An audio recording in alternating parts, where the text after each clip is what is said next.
Well, first of all, the current market backdrop is I think, characterized by a lot of insecurity. We have a situation of rising inflation, rising interest rates, and many market participants have never seen this throughout their career because it has been a while. So this naturally leads to a situation where market participants are nervous, where they are insecure, where they don't know what to really do. And in general, I would say that the themes can be helpful in such a situation because you're focusing on the long-term structural developments. So this is opposed to the shorter-term cyclical fluctuations, which includes interest rates, inflation rates, and also the macroeconomic backdrop. I think that quite a few of the themes are well positioned when we are going into more economic weakness. Just think about the theme like next generation energy, the energy transition.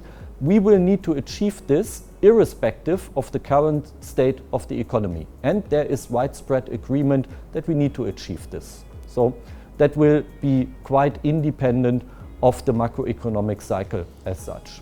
However, you can also spin this one step further. If we are going into recession, what is going to bring us out of recession again? I don't think that monetary policy will be a major supporter because we're not raising interest rates just to lower them immediately again. So the burden will be on fiscal policy. And then governments are not that rich. They can't really provide widespread support, but they need to be very targeted in what they are doing. And therefore, again, something like energy transition is something that will be in focus because this is something that you wanted to achieve anyway, irrespective of the current state of the economy.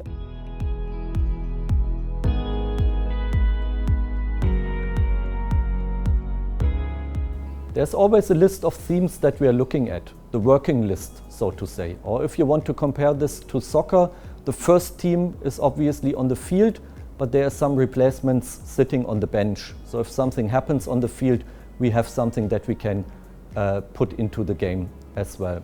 So some of the themes that we have been looking at are, for example, the theme food security. That is something that gets more and more of our attention because it is a long-term structural development. We do have issues with agriculture. So how can we keep up agricultural production to feed everybody? How can we mitigate the environmental impact of agricultural production, for example? Or if you go further along the value chain of food production, how can we produce food that really has the right nutritional content? We are all eating too fat, too much sugar, too much salt probably, which has a high burden on our health as well. So how can we make people eat better, more fresh produce, probably more vegetables? So there's many aspects that are linked to this that make this theme in a longer term structural way interesting. We're then also looking at some technology related themes like, for example, the metaverse or blockchain technology. So this is something that we are keeping an eye on. If the risk appetite is back on the market, that is something that could be very interesting because investors are prepared to pay a certain premium again for these areas which show growth rates as well.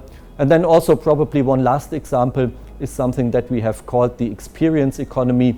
The observation just is that the younger generation today doesn't really want to invest so much into the hard assets. So you're not owning a car anymore, but you're rather investing into experiences, say a nice trip to somewhere, and then you might even post this on Instagram to show off a bit.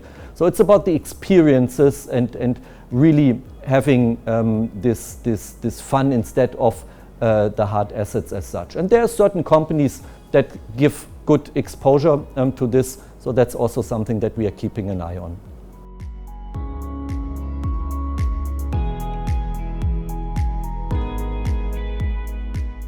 Everybody has been looking at rising inflation as a risk factor, and we obviously do as well. But because we're equity investors, we've also tried to look at this inflation scenario in the sense of, are there any opportunities that are actually coming from this? So is there any market areas that might benefit from such an environment?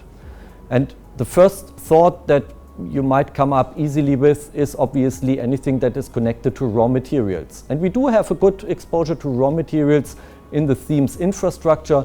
Think about iron ore and steel, or even in the theme next generation energy, the energy transition, in the sense of copper and also lithium. But then on top of this, if you think about the sources of inflation, there is this driver wage inflation, and here we just assume that a higher rate of inflation will trigger a higher rate of automation, just to counter this wage pressure that we are seeing in particular on the lower end jobs. So the simple equation is higher rate of inflation is a higher rate of automation. That also plays into the supply chain issues that we are facing. So if you have a fully automated factory, it doesn't really make any difference where this is located. You can bring it closer to the end market and therefore mitigate such issues that the transport is not available or might be disrupted, for example. So you're bringing down the cost effect from this as well. Again, the equation is higher rate of inflation, a higher rate of automation here.